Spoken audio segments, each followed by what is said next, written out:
Bonsoir à tous, merci d'être avec nous pour cette édition spéciale à l'occasion de la sortie du premier rapport de développement durable de la société Tristar à la Chambre de commerce et d'industrie de Dubaï.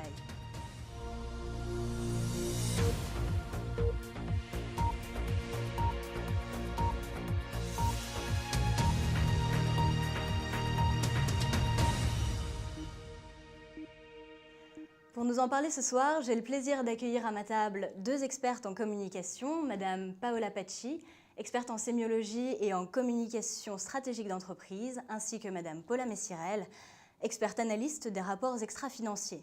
Également avec nous ce soir en duplex de Dubaï, le porte-parole de la société Tristar, Valentin Salès. La responsabilité sociétale d'entreprise s'affirme de plus en plus comme un facteur de performance de l'entreprise aujourd'hui. En adhérant au pacte mondial, l'entreprise Tristar Group, basée à Dubaï, s'est inscrite dans une démarche d'entreprise citoyenne à une échelle globale. La publication d'un rapport de développement durable représente un nouveau pas franchi pour la société. Un rapport salué par la Chambre de commerce et d'industrie à Dubaï ce 5 juin 2013. Avec nous ce soir, en direct de Dubaï, Valentin Salès, le porte-parole de la société. Mr. Salès, hello first, and thank you for being with us tonight.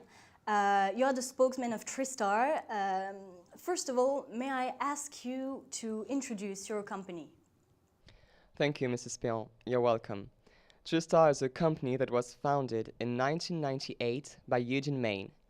We are an integrated liquid logistics company specializing in petroleum and chemical handling and distribution. We operate in 12 countries on 4 continents and employ more than 1,800 people, never discriminating them for their nationalities, cultures, or religious beliefs. Our headquarters are in Dubai, as you may guess. This sustainability report has made quite an impression in Dubai, as this approach is still quite unusual in the Middle East. As your first sustainability report, maybe you would want to tell us its main characteristics and the values you wanted to highlight in it. We gave a great attention to our first sustainability report. It was made following a strict methodology, respecting the GRI guidelines, but also the values we promote every day and are inspired by the United Nations Global Compact. We had 5 priorities in the redaction of this report. These priorities were shaped thanks to the workshops we developed in collaboration with Ernst & Young, and these priorities are: first, growing sustainability, investing in our people, stakeholders' safety, respecting the environment, and giving back is getting back. And that notion of giving back is getting back is very important because it is the title of our report. And I think it sums up our vision. We give to play our citizen role, but we receive direct benefits from these good actions. We are in a sustainable approach, and this report is the testimony of our values, but also a guarantee. The structure we decided to adopt integrates our priorities. And finally, we are aware that, being our first report, it's not flawless. However, I'd like to say that we are globally satisfied with the work that's been done, and we are proud that our work was recognized by the Dual Chambers Sustainability Network. Thank you very much for your intervention. We'll come back to you later during the show. Madame Paola Pacci, merci d'être avec nous ce soir. Bonsoir. Vous êtes sémiologue et experte en communication stratégique d'entreprise. Vous avez publié de nombreux ouvrages ces dernières années sur la communication corporate dans les pays du Golfe et d'Asie qui ont connu un grand succès. Avant de rentrer dans le détail de l'analyse de ce rapport, peut-être pourriez-vous nous parler un peu de sa forme. Tristar présente ce rapport comme leur premier et pour autant, on peut trouver une ébauche de rapport en 2011 sur le site du Global Compact qui tranche assez fortement avec le professionnalisme dont fait preuve celui de cette année. Peut-être que vous pourriez nous éclairer là-dessus. Oui, en effet, on voit que Tristar a fait un effort de professionnalisme sur ce rapport, notamment via la charte graphique. En effet, il domine le orange et chaque partie dispose de sa propre couleur, ce qui permet de se repérer facilement dans ce rapport. Ce choix de charte graphique permet également au rapport d'avoir sa propre cohérence et de se distinguer des couleurs du logo de l'entreprise. De ce fait, le rapport s'autonomise et gagne en crédibilité. Cette autonomisation se manifeste également par le fait que le logo de l'entreprise n'est pas systématiquement repris dans toutes les pages de ce rapport. ce qui permet de montrer que ce rapport est un véritable effort de transparence et non de promotion de la part de l'entreprise. Bien sûr. Et au niveau, par exemple, du visuel global du rapport, quels sont les différents points qui vous sont apparus à sa lecture?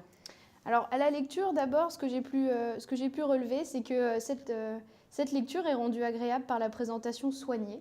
Le texte s'accompagne de photos, graphiques ou icônes qui facilitent la lecture. Et les tableaux chiffrés viennent toujours également bien éclairer le propos tenu dans ce rapport. Si je peux me permettre, Madame Pecci, que pensez-vous de la page de garde du rapport, dans la mesure où moi, j'ai la sensation qu'elle contraste vraiment avec le contenu? Pensez-vous que c'est une page de garde cohérente? Oui, je vois très bien votre souci. Effectivement, cette première page a une forte dimension métaphorique qui tranche avec les photos réalistes qui sont présentes dans le reste du rapport. Cette photo, pour moi, n'est pas sans rappeler le fameux dicton du pêcheur « Donne un poisson à un homme, il sera nourri un jour. Apprends-lui à pêcher, il sera nourri toujours. » Et pour moi, ce dicton est directement en lien avec le slogan du rapport « Giving back is getting back ». Et pour moi, cela explique cette photo à dimension métaphorique qui s'oppose avec le reste. Donc, c'est un choix qui se justifie, même si j'émets également quelques réserves quant au choix de cette photographie-là en page de garde. Madame Messirel, Bonsoir. Merci d'être avec nous. Vous êtes experte analyste des rapports extra-financiers, consultante pour un organisme agréé par le COFRAC, et vous êtes notamment réputée pour avoir sanctionné les rapports de firmes multinationales telles que Gazprom. Aujourd'hui, quel regard portez-vous sur la démarche RSE de Tristar? Comment évaluez-vous, par exemple, la matrice de pertinence de ce rapport? Eh bien, la matrice de pertinence du rapport peut être évaluée tout simplement donc, à la lecture du rapport par les différents marqueurs qui témoignent des engagements opérationnels, des prises de position de la firme Tristar. Alors, pour répondre à votre question sur la matrice de pertinence, j'aimerais bien commencer, si vous le permettez, avec ce mot initial du PDG Eugène Main qui définit donc la portée du rapport dans son message personnel. Je le cite. It describes our economic, environmental and social performance until 2012 and our efforts to address main sustainability issues around our business. Alors, ce mot est très intéressant parce qu'il définit finalement, avant même que le rapport commence, les trois champs d'action de la démarche RSE, qui sont l'impact économique, l'impact de la politique HSE, c'est-à-dire santé, sécurité, environnement, et enfin l'impact de la politique sociale, sociétale, c'est-à-dire qui a trait à toutes les communautés et les parties prenantes. Il y a une disproportion entre ces trois champs d'action de la démarche stratégique RSE. Par exemple, l'impact économique est sous-représenté dans la mesure où il ne prend que 3 pages dans le rapport, tandis que la politique HSE est surreprésentée avec 15 pages sur la totalité du rapport. Mais cette disproportion peut s'expliquer et se justifier dans la mesure où la politique HSE, comme on l'a dit, comprend la sécurité, la santé des employeurs et que nous verrons notamment avec les parties prenantes que c'est l'ADN de l'entreprise Tristar. Oui, donc un rapport cohérent dans son unité et dans sa structure, mais de manière plus précise concernant les prises de position et les engagements opérationnels de Tristar. Est-ce qu'ils sont pertinents finalement? Comment peut-on juger de leur crédibilité? C'est pas la bonne question, tu as oublié les parties prenantes qu'on a dit qu'on rajoutait. Ok, c'est très bien. Religieuse, les parties prenantes. Voilà. Dans cette matrice de pertinence, est-ce qu'il ne faut pas prendre en compte les parties prenantes? C'était ça. Dans cette matrice de pertinence, ne faut-il pas prendre en compte les parties prenantes pour l'entreprise? Si, tout à fait. C'est même un des éléments majeurs de la matrice de pertinence d'une démarche RSE d'une entreprise. Et Tristar remplit bien ce critère.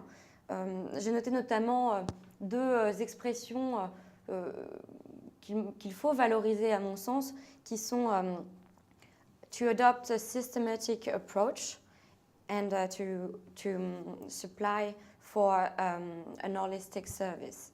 C'est-à-dire que Tristar insiste vraiment sur le caractère collectif de sa démarche RSE, sur la dimension holistique de sa stratégie globale.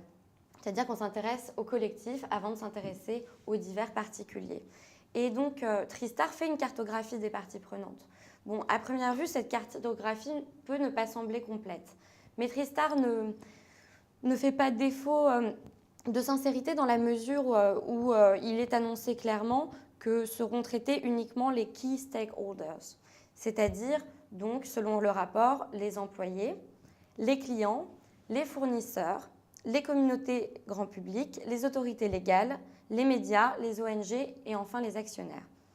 Alors, que dire de cette cartographie des parties prenantes?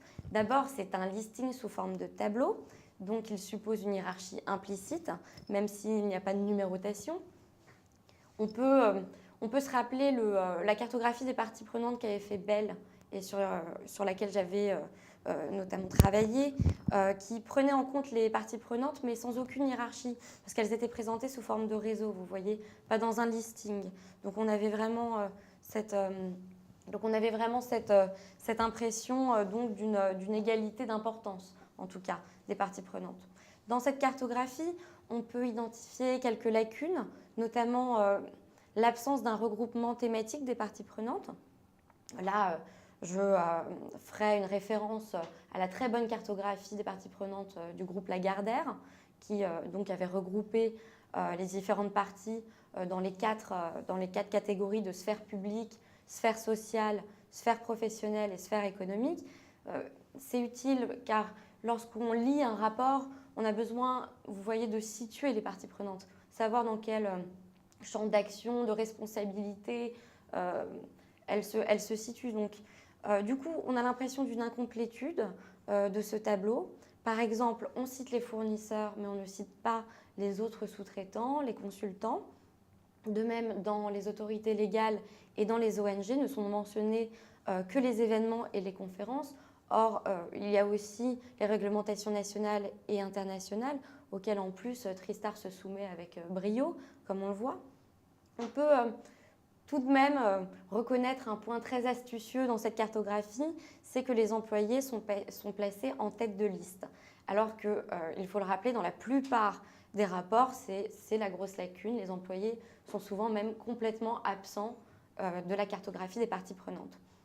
Les engagements vis-à-vis de ces employés sont multiples, vraiment détaillés. Et à ce titre, on peut faire une comparaison en disant que la relation de Tristar à ses employés est beaucoup plus approfondie que sa relation à ses actionnaires, qui n'est pas vraiment explicitée.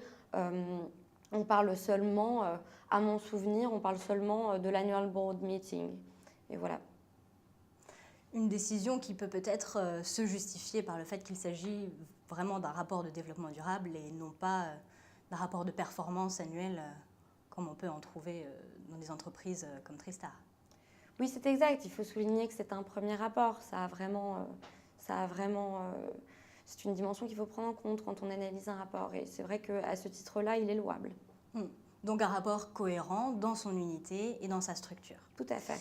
Mais de manière plus précise, concernant peut-être les prises de position et les engagements de Tristar, est-ce qu'ils sont pertinents? Comment est-ce qu'on peut juger de leur crédibilité?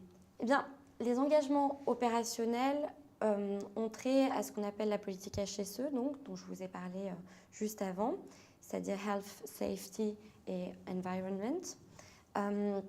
Et on peut, donc en tant qu'analyste, on peut évaluer la pertinence de ces engagements opérationnels, en tout cas leur degré, si vous voulez, d'application dans le domaine concret, par ce qu'on appelle des indicateurs de performance ou des KPIs, qui sont en fait des données chiffrées. On a donc trois grandes préoccupations de cette démarche RSE, la santé, la sécurité et l'environnement. Alors déjà, on n'a pas des indicateurs de performance qui sont associés à ces trois engagements. Par exemple, dans la santé, sont déclinés beaucoup d'outils et de dispositifs qui ont été mis en place par Tristar, mais il n'y a aucun KPI pour illustrer, donc, dans le champ concret d'application, ces prises de décision, ces prises de position et ces aménagements. En revanche, ce qui est vraiment le domaine d'exemplarité de Tristar, c'est la sécurité. Ce que je vous disais, cette politique de zéro accident, dans les outils et les dispositifs mis en place, j'en ai relevé 2 notamment. Parce que ce que j'ai trouvé intéressant, c'est que Tristar ne se contente pas d'appliquer des conventions internationales, des normes, mais prend la peine également de créer ses propres réponses, ses propres dispositifs techniques et innovants pour satisfaire donc les critères de cette sécurité. On a par exemple donc ce qu'ils appellent le HSE Online Incidence Reporting System, qui permet aux employés de signaler tout potentiel incident et donc de prévenir la direction, ou en tout cas les niveaux hiérarchiques supérieurs, et de permettre enfin donc un principe de prévention, de précaution. On a également le HSE Passport, qui est une sorte de fiche personnelle que chaque conducteur porte sur lui et dans laquelle il peut trouver les numéros d'urgence en cas de problème, en cas d'accident, ainsi qu'une sorte de règlement dans lequel sont déclinées toutes les règles donc de sécurité. Voilà. Les KPIs, en ce qui concerne la sécurité, sont particulièrement bien présentés dans la mesure où ce sont des informations qui sont opposables. C'est-à-dire que l'entreprise ne nous fournit pas seulement des informations positives, elle nous montre aussi finalement les coulisses un petit peu de sa démarche RSE.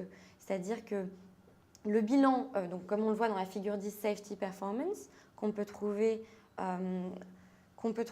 aux pages 30 à 34, le bilan de l'année 2012 est qu'il n'y a eu aucun accident du travail, aucun décès, aucune maladie liée à l'activité. Tristar aurait pu se contenter de seulement faire parvenir ces informations-là. Et pourtant, qu'est-ce qu'on trouve juste après ? Par souci de transparence, il précise, pourtant, il y a eu, pendant l'année 2012, 114 incidents potentiels ou évités de justesse qui ont été comptabilisés grâce au dispositif HSE, Online Management System. Il y a donc, de la part de Tristar, la volonté de mettre en évidence non pas seulement les points positifs, mais aussi la manière de contourner ou en tout cas de résoudre les problèmes que pose le domaine d'activité. Donc, on a aussi un exemple au début du rapport de ce souci de transparence, c'est celui de la parité. Effectivement, dans l'entreprise Tristar, les femmes sont largement sous-représentées dans le personnel et notamment évidemment chez les conducteurs. Surtout qu'il faut replacer dans le contexte géopolitique. Il s'agit donc d'une zone d'opération à majorité donc dans les Émirats arabes unis. Et bien pourtant, Tristar ne s'en cache pas. Tristar communique sur ces chiffres et dit avoir pris en compte ce problème interne et structurel et projette de le résoudre, ou en tout cas s'engage à perfectionner donc la parité dans son recrutement, dans le recrutement de son personnel. Voilà, enfin, pour l'environnement, je voulais vous signaler une démarche que j'ai trouvée assez intéressante. Avant même que de commencer à faire l'état des lieux des consommations de l'entreprise Tristar, sont déclinés des objectifs environnementaux pour l'année 2013 et donc des KPIs qui sont particulièrement précis. Par exemple, réduire la consommation d'eau de 10% d'ici 2013, réduire la consommation d'huile et d'essence de 5% d'ici 2013. Bon, on ne peut que saluer de tels engagements, même s'ils sont donc prévisionnels, bien que ça puisse paraître un petit peu risqué que de les énoncer aussi clairement, car ce sont les KPIs les plus clairs. Ils sont sous forme de tableaux classés, bien visibles. Moi, je me ferais un plaisir de lire le rapport Tristar 2013 afin de vérifier si ces engagements sont satisfaits. Voilà. Oui, d'ailleurs, vous avez parlé donc des KPIs en disant que c'était très important pour un rapport de ce type.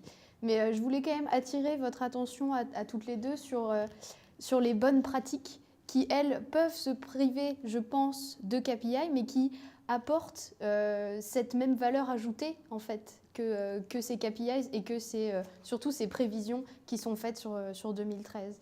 En effet, Tristar s'engage à l'échelle locale, surtout autour de la sécurité routière, tant auprès des enfants qu'auprès des adultes, en collaboration avec la police de Dubaï. Et ils font aussi des opérations, donc des bonnes pratiques plus générales, comme la donation de sang ou donner de la nourriture. C'est à cet endroit du rapport des bonnes pratiques, donc à la fin, qu'on trouve les seuls exemples internationaux, c'est-à-dire qu'on ne se focalise plus sur Dubaï, mais sur le reste du monde où Tristar est aussi présent. Et j'ai trouvé ça très intéressant de voir que Tristar a fait construire une école et une clinique vétérinaire au Soudan, qu'ils ont aussi pris part à la prévention des inondations au Pakistan, ou qu'ils ont créé un habitat pour les espèces d'oiseaux menacés. Et pour moi, c'est très en relation avec les indicateurs que vous venez d'évoquer, parce que, par exemple, pour la prévention des inondations, Tristar aide la population, mais aide aussi sa propre entreprise et ses propres chauffeurs, parce que si les routes ne sont pas inondées, elles seront toujours praticables pour les camions de Tristar. Donc on est bien dans une politique de responsabilité sociétale qui n'est jamais naïve. Tristar assume toujours le fait que aider les autres, c'est aussi aider Tristar. Et en cela, Tristar montre bien que cette responsabilité sociétale n'est pas gratuite, elle est aussi un facteur de performance, tout comme les KPIs que vous avez mentionnés tout à l'heure au niveau de la sécurité, par exemple. Bien, finalement, à vous écouter toutes les deux, on dirait que c'est plutôt un bilan positif qui est fait de ce rapport. Il y a toutefois une question qui demeure, je pense que certains de nos téléspectateurs se la posent aussi, à propos de toutes ces conventions internationales qui sont censées être garantes de la responsabilité éthique de l'entreprise. Qu'en est-il de ces référentiels? Sont-ils un simple ornement ou est-ce qu'on peut vraiment espérer qu'ils aient une réelle signification dans ce rapport? C'est vrai que c'est une question d'actualité et que beaucoup de personnes se demandent à quoi servent toutes ces conventions, ces réglementations internationales, ces normes. Sont-elles suivies? Sur quoi portent-elles? Parce qu'on est finalement dans l'aspect technique de la réglementation d'entreprise. Et surtout, on est dans un champ d'action qui est neuf, qui est en plein essor, la responsabilité éthique de l'entreprise. Je pense que lire le rapport Tristar peut beaucoup enseigner à ce sujet dans la mesure où on a une prise en compte des référentiels comme réels supports méthodologiques. Dès le début du rapport, dans les Golden Rules, qui sont au nombre de 7, Tristar dit « Nos Golden Rules sont inspirées du Pacte mondial. Elles sont également inspirées du COP Report, Communication on Progress. » Donc, dans également les 5 principes de Tristar, qui sont les 5 principes phares de leur démarche RSE, il y en a 4 qui sont issus du Pacte mondial. Les droits de l'homme, les conditions de travail, l'environnement et la lutte contre la corruption, auquel Tristar a ajouté le dernier principe, qui est le code de conduite éthique, la déontologie de l'entreprise. On a une réelle connivence, finalement, entre ces valeurs qui sont promues par des organismes tels que les Nations Unies à l'échelle internationale et la culture d'entreprise intrinsèque de Tristar, sur laquelle elle s'est fondée, qui, au-delà finalement de ce zéro accident, safety policy, est vraiment aussi une culture de l'homme, une culture de l'éthique.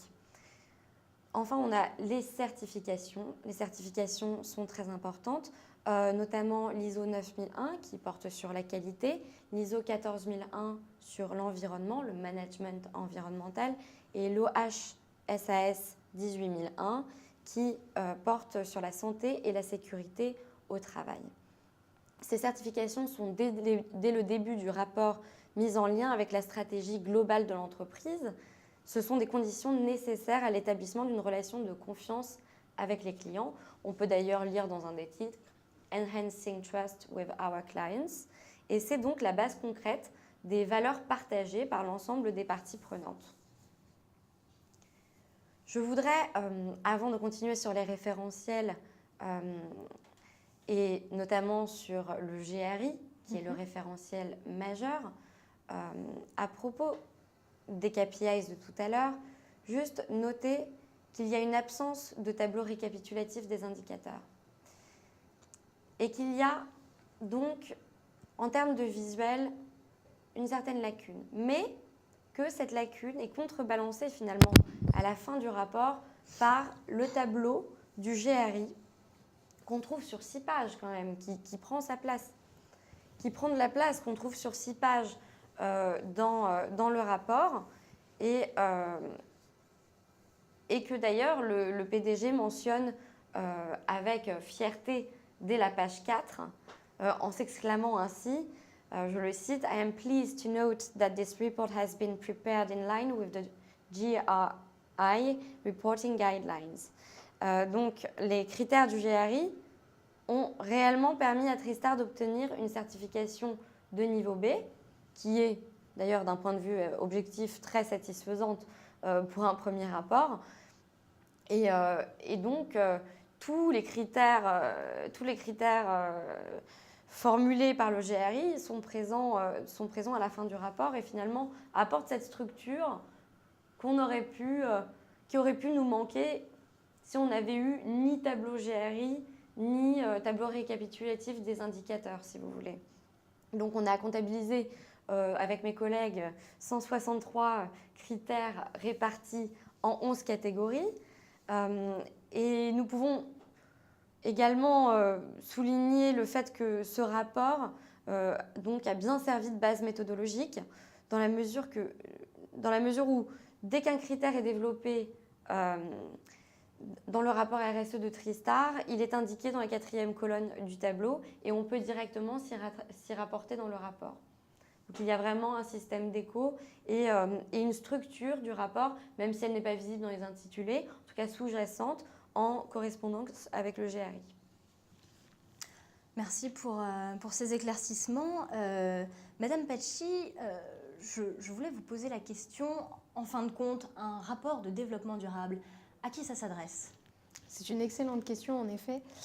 En fait, un rapport de développement durable s'adresse avant tout à toutes les parties prenantes qui sont listées dès le début du rapport. Mais toutes ces parties prenantes ne sont pas concernées ou adressées de la même façon. Alors, si vous voulez bien, pour répondre à cette question, je vais faire un rapide panorama des parties prenantes pour voir dans le rapport comment elles sont représentées et adressées. La première partie prenante listée dans le rapport, ce sont les employés. Ils sont beaucoup représentés dans les photos et ils sont considérés par Tristar comme un facteur majeur de performance. Pour Tristar, les employés sont vraiment le socle de l'activité et on a beaucoup de citations à cet égard qui montrent à quel point Tristar est quelque part fier de ses employés et reconnaît leur place au sein de l'entreprise. Par exemple, page 21, on peut lire « We recognize that without our employees, we would not have achieved such steady growth and expansion. » Donc, Tristar met vraiment les employés au cœur de ce rapport de responsabilité de l'entreprise. Ils sont aussi présents dans les core values que vous citiez tout à l'heure. Pour les clients, il en va un peu différemment parce qu'ils ne sont pas représentés, comme cela se fait parfois en donnant par exemple les logos de tous les clients de l'entreprise. Mais bien que Tristar ne leur donne pas une place prépondérante dans ce rapport, les quelques pages qui leur sont dédiées permettent à Tristar de leur envoyer plusieurs messages extrêmement importants. Par exemple, Tristar va prendre en compte leur retour d'expérience, va continuer de s'améliorer avec une croissance raisonnée et va continuer de respecter les normes internationales et locales. En ce qui concerne les fournisseurs, ils sont seulement évoqués dans les parties prenantes, mais ils sont aussi dans les 7 core values où Tristar en profite pour leur glisser également un message très important. Chez Tristar, nous traitons bien nos fournisseurs et nous voulons construire avec eux une relation durable. En ce qui concerne les communautés et le grand public, là, c'est une question un petit peu plus délicate. En fait, quand Tristar parle de toutes ces actions qu'ils font pour les communautés, il s'adresse avant tout aux autres parties prenantes, que sont les employés, les actionnaires ou les clients. Dans une certaine mesure également, il s'adresse à l'opinion publique et aux médias pour leur dire que oui, Tristar aide les communautés et qu'en plus, ça participe à la création de valeur ajoutée.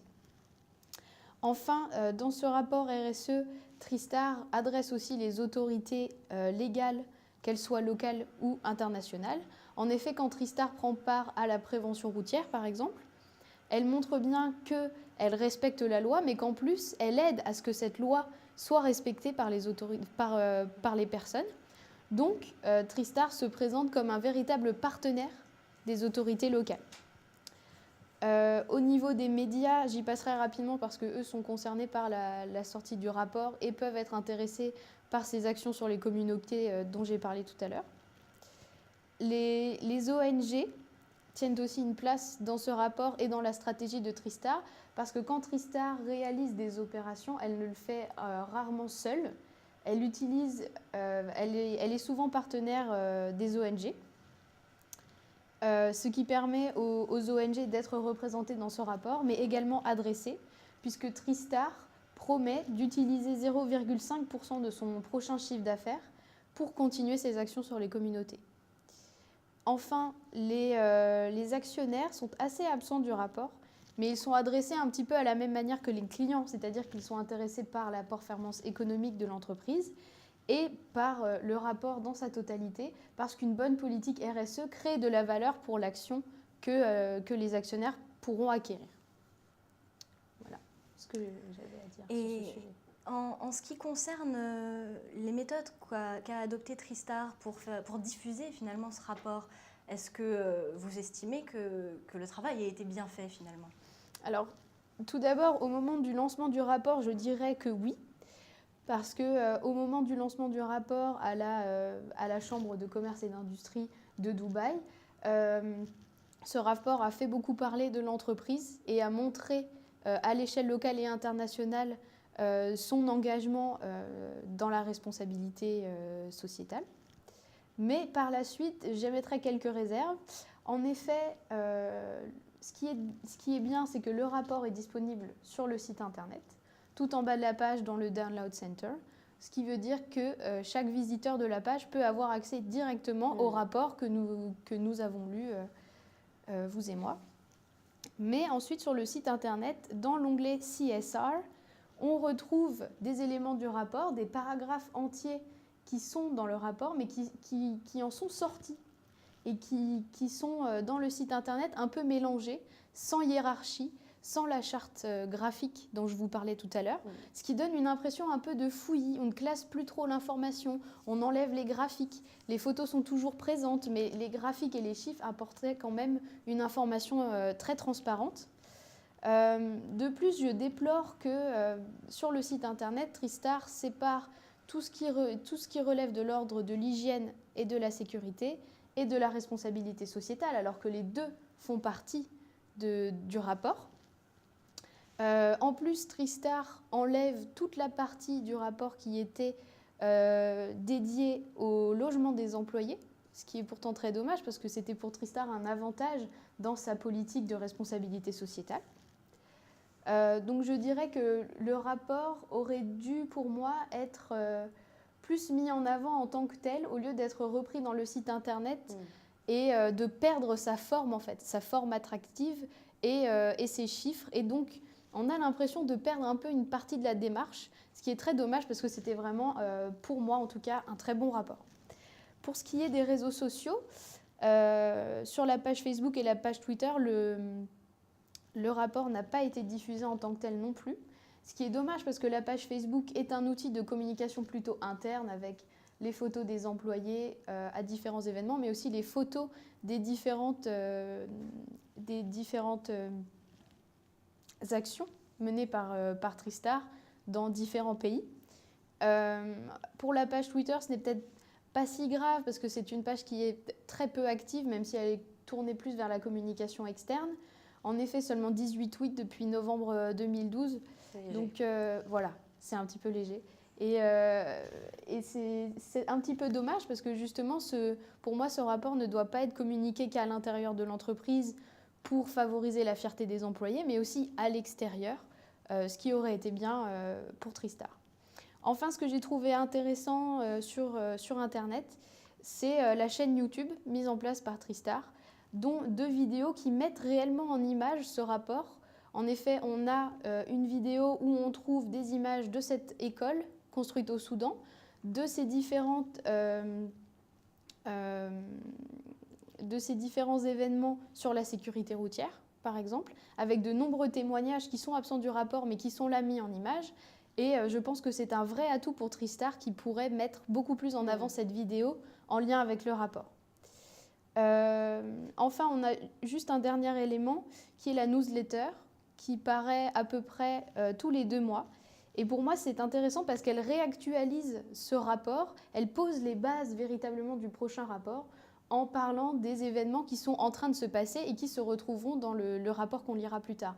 Donc pour moi, c'est intéressant que ce soit des actions qui sont présentes dans la newsletter pour montrer que la politique de RSE n'est pas simplement là dans un rapport à un moment précis de l'année, mais qu'elle est bien opérée par Tristar tout au long de son activité.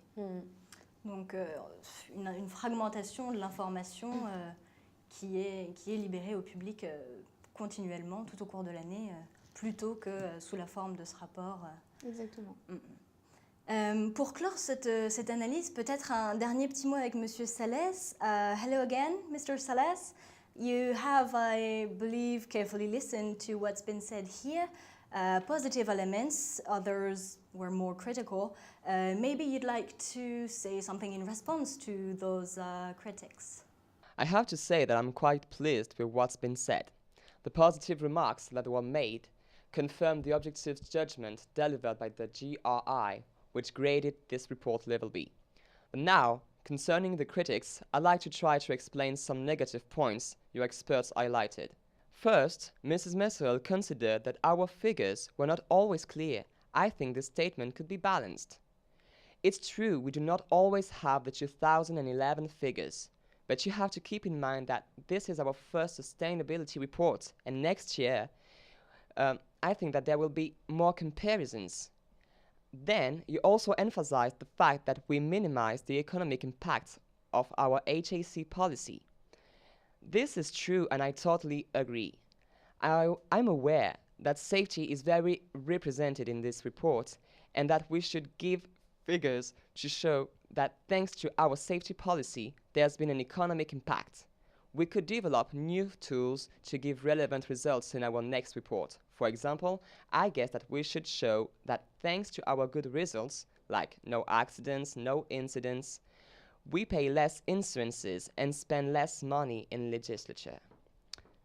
However, you have to keep in mind that this report is not a financial report. Our will was to place our employees at the core of the report, not the investors or the shareholders who can find the information wherever they want, like in our financial reports. Finally, your experts are right when they say that we are not enough present on social networks. This is true.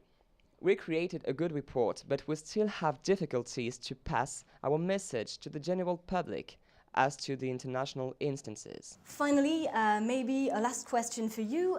According to you, what will be the next challenges for Tristar and its sustainability report for 2013? The 2013 Sustainability Report will have to solve the methodological problems present in the current report, but it will also have to show the coherence and continuity of our priorities and the actions we led. First, we'll develop new tools to increase the safety of our employees and get the same result as last year, that is to say, 0 accident or injury. We will meet our expectations regarding environment issues. The goals we set, like reducing our water consumption by 10%, will be reached. We will develop new actions among the communities and strengthen the others we led. Tristar has social responsibilities and will always play its roles in the countries we settled in. To be brief, we will focus on our efforts on providing more figures, more tools, and we will continue our actions, led in the name of our values, we will always and also promote in 2013. Thank you very much for your intervention, Mr. Salès. I believe we'll hear from you again for the next report. Merci à vous finalement d'avoir apporté votre expertise et votre savoir lors de cette émission. Merci de nous avoir invités. Quant à moi, je vous donne rendez-vous la semaine prochaine pour une nouvelle édition. Et d'ici là, bonne soirée.